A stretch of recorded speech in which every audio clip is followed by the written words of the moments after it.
The live TV, सच सबसे आगे। नमस्कार, मैं हूं रंजीत झा और आप देख रहे हैं द लाइव टीवी। विपक्षी एकजुटता से घबराए प्रधानमंत्री नरेंद्र मोदी अब इंडिया नाम से भी चिढ़ने लगे। इंडिया को आतंक से जोड़कर तंज कस रहे हैं। उन्हें इंडिया का महत्व ही अब बहुत फीका लगने लगा है। उन्हें याद आ जाता है कि इंडिया मतलब east India company, Indian Mujahideen, PFI जैसे संगठनों की याद आती है और इसकी तुलना वो विपक्षी एकता के गठबंधन जिसका नाम इंडिया है उससे करने लगे हैं।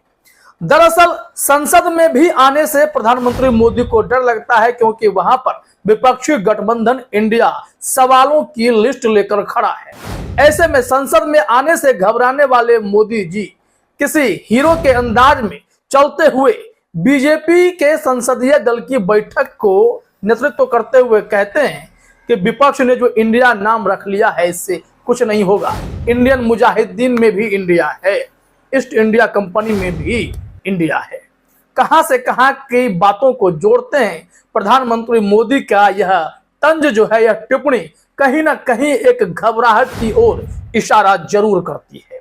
बीजेपी संसदीय दल की बैठक ले सकते हैं लेकिन संसद में मोदी जी नहीं आ सकते हैं, क्योंकि उन्हें विपक्षी गठबंधन यानी इंडिया से डर लगता है और इस वजह से वो इंडिया से चिढ़ भी रहे हैं। इसलिए उन्होंने जानबूझकर इंडिया शब्द के महत्व को कम करने की कोशिश कर दी है।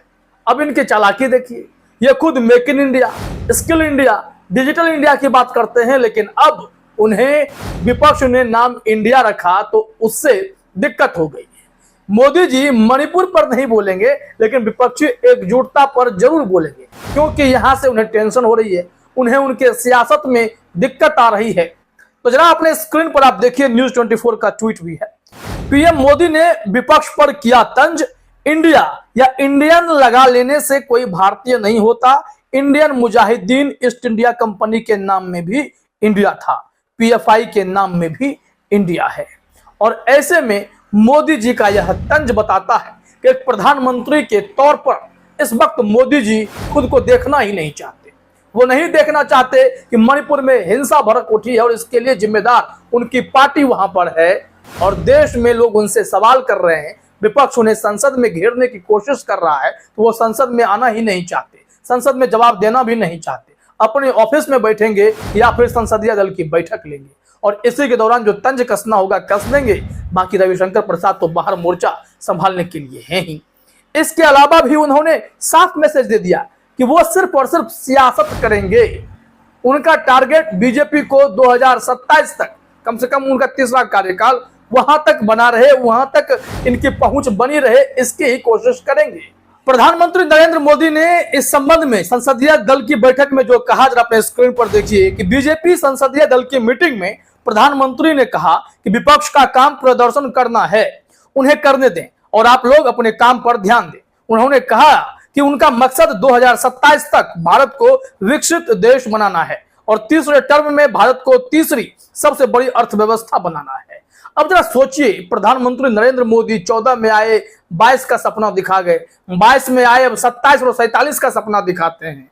लेकिन इन्होंने साफ मैसेज दे दिया इस बैठक से भी कि मणिपुर के हिंसा को भूल जाइए, कोई फर्क नहीं पड़ता, लाख लोग मर जाएं, जल जाएं, विपक्ष खूब सवाल खड़ा करे, उन्हें करने दे, प्रदर्शन करने दे। हमारा टारगेट चुनाव जीतना होना चाहिए। लोकतंत्र में तो भाई चुनाव तो प्रधानमंत्री मोदी खूब लड़ेंगे और इसी वजह से उन्हें चुनाव जीतना सबसे ज्यादा इंपॉर्टेंट लगता है। 2027 में भारत को वो तरक्की का सपना दिखा रहे हैं, पूरे भारतीय को तरक्की का सपना दिखा रहे हैं। लेकिन प्रधानमंत्री मोदी जी देश में मणिपुर में जो हालात हैं उस पर विपक्ष के सवालों से क्यों भाग रहे हैं, इसका जवाब तो दे ही सकते हैं, फिर देश को बहुत आगे ले जाइएगा। लेकिन देश के भीतर हिंदू मुसलमान, देश के भीतर दो अलग अलग समुदायों में भिड़ंत, कभी कुकी समुदाय और मैतेई समुदाय की हिंसा, इन सब का जवाब है क्या आपके पास? इन्हें रोक देने का कोई उपाय है क्या आपके पास? विपक्ष यही तो पूछ रहा है और इतने महीनों से यह संघर्ष जारी है, इसी पर तो विपक्ष जवाब मांग रहा है। अब आप विपक्ष को ईस्ट इंडिया कंपनी और इंडियन मुजाहिदीन से जोड़ने की कोशिश कर क्या मैसेज देना चाह रहे हैं, यह तो देश की जनता भी अब अच्छे से समझ चुकी है। लेकिन इस मामले में अब राहुल गांधी से लेकर मल्लिकार्जुन खड़गे तक सब ने प्रधानमंत्री मोदी के इस तंज का करारा जवाब दिया है। चलिए सबसे पहले देखते हैं राहुल गांधी ने क्या कहा। राहुल गांधी ने एक ट्वीट किया है और ट्वीट में लिखा, call us whatever you want mister Modi, we are India, we will help heal Manipur and wipe the tears of every woman and child, we will bring back love and peace for all her people, we will rebuild the idea of India in Manipur. इन्होंने कहा मोदी जी से कि mister Modi, आप हमें जो चाहें बुला लें, हमें इससे फर्क नहीं पड़ता, हम लोग इंडिया हैं, हम सब भारत हैं।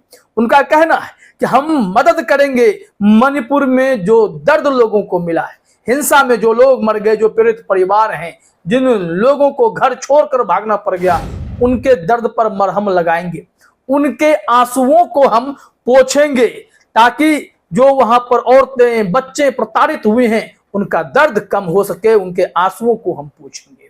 उन्होंने कहा है कि हम लोग फिर से मणिपुर के लोगों के बीच प्यार, मोहब्बत और शांति लाकर रहेंगे। उनका कहना है कि हम फिर से जो भारत के जो विचार हैं, जो आइडिया ऑफ इंडिया है, उसे मणिपुर में रीबिल्ड करेंगे, पुनर्स्थापित करेंगे। ये राहुल गांधी ने मैसेज दिया है। मणिपुर हिंसा पर बोलने से बचने वाले मोदी जी बीजेपी संसदीय दल की बैठक में 2027 का सपना देख रहे हैं। 2024 में लोकसभा के चुनाव को जीतने का महाप्लान बना रहे हैं। इन्हें देश में इस तरीके की खबरों से कोई फर्क नहीं पड़ता है। देश में लोग मरे कटे, मोदी जी बेपरवाह बने रहेंगे, विपक्ष बस सवाल करता रहे, जवाब नहीं देंगे। अब इसी को लेकर मल्लिकार्जुन खड़गे ने भी निशाना साधा है। उन्होंने क्या कुछ कहा है जरा अपने स्क्रीन पर ट्वीट देखिए। इसमें उन्होंने लिखा है कि नरेंद्र मोदी जी, आपको नॉर्थ ईस्ट पर एक्ट ईस्ट पॉलिसी नहीं दिख रही, पर आपको ईस्ट इंडिया कंपनी दिख रही है। इस इंडिया ने ही अंग्रेजों की ईस्ट इंडिया कंपनी को हराया था। इस इंडिया ने ही इंडियन मुजाहिदीन को भी हराया था। आप मणिपुर में हो रही बर्बरता व भयावह हिंसा पर संसद में कब बयान देंगे? मणिपुर के लोगों के घाव में मरहम लगाकर वहां शांति कब बहाल करेंगे? विपक्ष देश को दिशा दे रहा है, प्रधानमंत्री खुद ही दिशाहीन हो गए हैं और मोदी जी विपक्ष को दिशाहीन बताते हैं और उनकी तुलना इंडियन मुजाहिदीन से करते हैं, क्योंकि नाम इंडिया रख दिया गया तो मोदी जी को इंडिया नाम से भी दिक्कत तो होने लगी है। तो ऐसे में करारा जवाब तो मिलना तय था, सो मिलने लगा। लालू प्रसाद यादव का एक पैरोडी अकाउंट है, उसमें जो ट्वीट आया है वो भी बहुत ही महत्वपूर्ण है और चुभने जैसा है। इसमें कहा गया है, डियर मोदी जी, उस हिसाब से तो Indian army, Indian navy, Indian air force, AIIMS, ISRO, skill India, digital India, Khelo India, Indian railway, IIT, IIM अर्थात इंडिया जुड़े नाम देश विरोधी हो गए क्या? इसका जवाब देंगे। और फिर उन्होंने कहा, मोदी जी आप कांग्रेस के विरोध करते करते इंडिया का विरोध करने लग गए। ये तीखा सवाल पूछ दिया गया है, मोदी जी को जवाब देना पड़ेगा। इंडिया नाम से अगर आपको चिढ़ है तो फिर आपके पास इतने सारे नाम इंडिया से जुड़े हुए हैं, कितनों का नाम बदलेंगे? वैसे तो शहरों के, जगहों के, स्टेशनों के नाम बदलने में यह भारतीय जनता पार्टी बहुत अव्वल है। तो क्या अब इंडिया का नाम ही मिटा देंगे क्या इतिहास से? क्या भारत को अब दुनिया इंडिया नहीं कहेगी? क्या भारत हिंदुस्तान नहीं है? क्या भारत इंडिया नहीं है? क्या इंडिया भारत नहीं है? क्या इंडिया हिंदुस्तान नहीं? भारत की यही तो खूबसूरती है कि हम अनेकों नाम से जाने जाते हैं।